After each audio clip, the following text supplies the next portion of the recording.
Teacher को manipulate करने के बाद और उसे बुरा फील करवाने के बाद अमन और शिवानी उसकी लैब में जाते हैं और अमन वहां पर जाकर सारा सामान बाहर निकाल देता है। शिवानी ये सब देखकर कहती है कि ये सामान डिफेंस वॉल बनाने के लिए काफी है और इसके साथ हम 3 दिन में डिफेंस वॉल बनाकर तैयार कर देंगे अगर हम उसके लुक्स पर ध्यान ना दें। अमन कहता है ऐसे टाइम पर हम लुक्स का क्या करेंगे, बस वो मजबूत होनी चाहिए और वो किसी भी दुश्मन के सामने गिरे ना। शिवानी कहती है ये मेरे बाएं हाथ का खेल है, आप जाओ और बाकी सारी चीजों पर ध्यान दो, ये सब मुझ पर छोड़ दो। इसके बाद अमन निधि के पास जाता है। निधि उसे बहुत प्यार से वेलकम करती है। अमन उसे पिछले दिन के बारे में सब कुछ बताता है और उसकी सलाह मांगता है क्योंकि पूरे ग्रुप में से सिर्फ वही है एक जो सबसे ज्यादा समझदार है और सबसे ज्यादा चालाक है। और वो हंसते हुए कहती है आपने कुछ ही दिनों में 2 बड़े आर्मी बेसिस से पंगा ले लिया है और उन्हें ज्यादा टाइम नहीं लगेगा सारी डॉट्स को कनेक्ट करने में और हम तक पहुंचने में। हमने उनके बहुत सारे स्ट्रॉन्ग म्यूटेंट्स को मार दिया है और वो हमें जरूर ढूंढते हुए यहाँ पर आएंगे, लेकिन हमें उनसे डरने की कोई जरूरत नहीं है क्योंकि वो वेस्ट आर्मी बेस जितने ताकतवर नहीं है, उतनी मिलिट्री पावर उनके पास नहीं है, उतने अच्छे कनेक्शन उनके पास नहीं है कि वो मिसाइल से हम पर अटैक कर सके। तो हमारा घर तो अभी के लिए सेफ है। निधि कहती है क्यों ना हम इस मौके का फायदा उठाए और सारे स्टूडेंट्स को ठिकाने पर लगा दे। उसने ये सब बड़ी शांति से कहा क्योंकि वो उन सबसे नफरत नहीं करती और ना ही वहाँ पर किसी ने उसे परेशान किया था, और जिसने भी उसे परेशान किया था उसे बिल्ले को ऑर्डर्स दिए और उसने सबको खत्म कर दिया। उसे बस इस चीज में मजा आता है। अमन कहता है मैं भी ये करना चाहता हूँ, लेकिन तुम्हारी टीचर मेरे लिए बहुत ज्यादा इंपॉर्टेंट है और मैं नहीं चाहता कि मैं कोई गलती करूँ और वो मेरे अगेंस्ट हो जाए, तो हमें ये सब बहुत सोच समझकर और प्लान के साथ करना होगा। इसके बाद अमन एक सिग्नल जैमर निकालता है, उसे कनेक्ट करता है। उसके बाद वो सैटेलाइट फोन निकालता है जो उसने कल उस सोल्जर से चुराया था। वो फोन निधि को देता है और कहता है क्या तुम इसमें से कुछ जरूरी इन्फॉर्मेशन निकाल सकती हो, देखो इसमें से कुछ अगर इम्पोर्टेंट मिले तो मुझे जरूर बताना। निधि कहती है आप चिंता मत करो, मैं इसकी सारी डिटेल्स ढूंढती हूँ और आपको जल्दी बताती हूँ। और कहीं दूर हमें सीन दिखाया जाता है ईस्ट आर्मी बेस का, जहाँ पर एक बहुत ही बड़ी फैक्ट्री चल रही थी जिससे आसपास का एनवायरमेंट बहुत ज्यादा गर्म था। वहाँ पर हाई हील्स और एक रेड ड्रेस में एक लड़की खड़ी थी जो की थी हिमांशी, ईस्ट आर्मी बेस की लीडर जिसके पास आग की पावर है। और उसके सामने 2 इंसान नीचे अपने घुटनों पर बैठे थे और दया की भीख मांग रहे थे कि हमें जाने दो, हमें जाने दो, हमें जाना है। हिमांशु उन दोनों को कहती है कि मैंने तुम्हें रहने के लिए घर दिया, खाना दिया, हाँ यहाँ पर तुम्हें काम करना पड़ता है लेकिन तुम ठंड से नहीं मरोगे, तुम भूखे नहीं मरोगे, तुम फिर भी यहाँ से क्यों भागना चाहते हो, तुम बाहर जाकर क्या करोगे, बर्फ में जमकर मर जाओगे या भूख से मर जाओगे। वो दोनों कुछ नहीं कहते, बस जमीन पर अपना सर पटकते रहते हैं और कहते हैं हमें माफ कर दो, हमें माफ कर दो। तभी हिमांशु का लुक चेंज हो जाता है और वो कहती है तुम्हें क्या लगता है मुझे पता नहीं है तुम कहाँ जाना चाहते हो, तुम उसी स्नो वर्शिप के पास जाना चाहते हो ना, क्या तुम सच में अपनी जान जोखिम में डालना चाहते हो उस घटिया औरत के लिए। वो झूठ बोलती है, तुम्हें वहाँ पर जाकर कुछ नहीं मिलेगा। वो फिर भी डर से कुछ नहीं बोलते और जमीन पर अपना सर पटकते रहते हैं।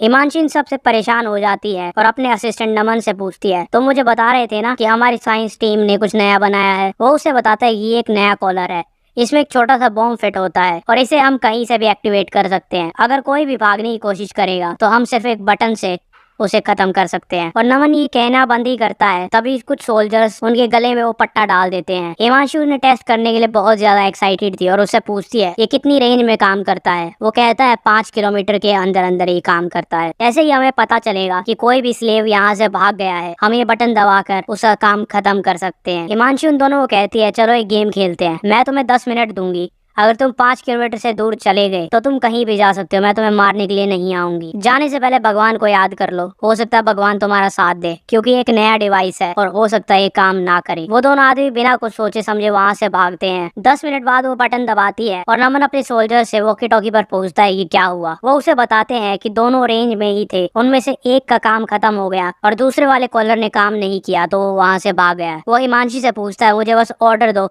मैं दूसरे वाले को भी मार दूंगी। हिमांशु से कहते हैं कि हमारे साइंस डिपार्टमेंट में सारे बेवकूफ भरे हुए हैं क्या, मैं उनकी पूरे दिन तारीफ करूंगी जिस दिन वो वेस्ट आर्मी बेस जितना काम कर लेंगे। तब तक के लिए उन सबको 3 दिन के लिए काल कोठरी में बंद कर दो और जो उनमें से बच गया है उसे जाने दो। नमन उसे कहता है कि ये हमारी साइंस टीम की गलती नहीं है क्योंकि वैसे भी जो सारे एक्सपर्ट साइंटिस्ट थे या जो वेपन बनाने में एक्सपर्ट थे उन्हें तो आर्मी ने ले लिया था। हमारे पास सिर्फ वो साइंटिस्ट है जो यहाँ की लोकल यूनिवर्सिटीज और रिसर्च ग्रुप में थे। स्लेव्स की यहाँ से भागने की दिक्कत कुछ ज्यादा ही बढ़ती रहती है। मुझे इन सब को रोकने के लिए बहुत ज्यादा मेहनत करनी पड़ती है और ये सब उस घटिया औरत की वजह से है जो स्नो वर्शिप सेक्ट की लीडर है। मैंने सुना है वो एक इंसान के सारे दर्द को दूर कर सकती है और वहाँ पर सबको खाना, पानी और घर मिलता है और वहाँ पर सब इक्वल है, ना कोई ऊपर है, ना कोई नीचे है, ना कोई बड़ा है, ना कोई छोटा है, ना कोई मालिक है, ना कोई गुलाम है। और इसी वजह से जो नॉर्मल स्लेव्स है या नॉर्मल सिविलियंस हैं, वो सारे आर्मी बेसिस को छोड़कर यहाँ से जा रहे हैं, खासकर हमारे बेस से। अगर यहाँ पर स्लेव्स नहीं होंगे तो यहाँ पर काम कौन करेगा और हम जिंदा कैसे रहेंगे। और इन सब को रोकने के लिए हिमांशी ने एक बहुत ही स्ट्रिक्ट पॉलिसी बनाई है। वो वहाँ के हर एक स्लेव पर अपना मार्क लगाती है, और वो भी चेहरे पर, ताकि अगर वो भाग कर कहीं भी जाए तो उन्हें पहचाना जा सके। क्या स्नो वर्शिप सेक्ट उन सबको एक्सेप्ट करेगा?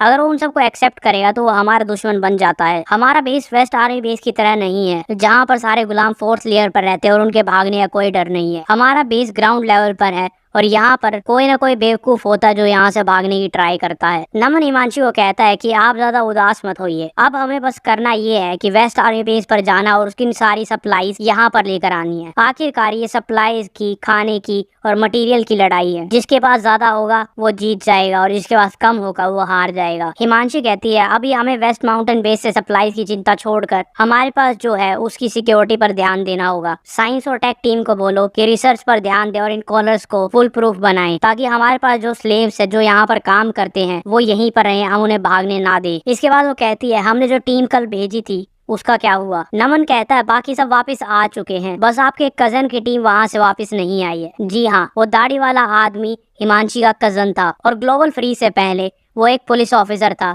जो बहुत ही ज्यादा रिस्पेक्टेड था, और बेस में भी सब उसकी इज्जत करते थे और उससे डरते थे। और ये सुनकर हिमांशी सोचती है कहीं उसे कोई दुश्मन तो नहीं मिला था। नमन कहता है कि हमने बाकी सारे आर्मी बेसिस के साथ अग्रीमेंट किया था कि हम एक दूसरे पर अटैक नहीं करेंगे, और बाकी सारे आर्मी बेस हम पर अटैक तब तक नहीं करेंगे जब तक वो बहुत ही इंपॉर्टेंट चीज हो जो उन्हें भी चाहिए और हमें भी चाहिए। और वेस्ट आर्मी बेस में शायद ऐसा कुछ नहीं बचा था, और बाकी सारे आर्मी बेस बहुत ज्यादा अटैक नहीं करते। लेकिन स्नो वर्शिप सेक्ट का मैं कुछ नहीं कह सकती, हमने उनके साथ कोई अग्रीमेंट साइन नहीं किया था।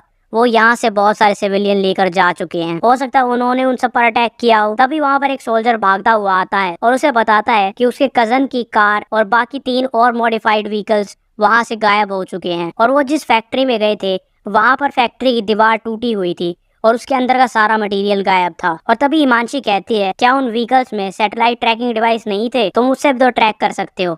वो सोल्जर कहता है यही हमारी सबसे बड़ी दिक्कत है, ऐसा लगता है जैसे वो हवा में गायब हो गए हैं।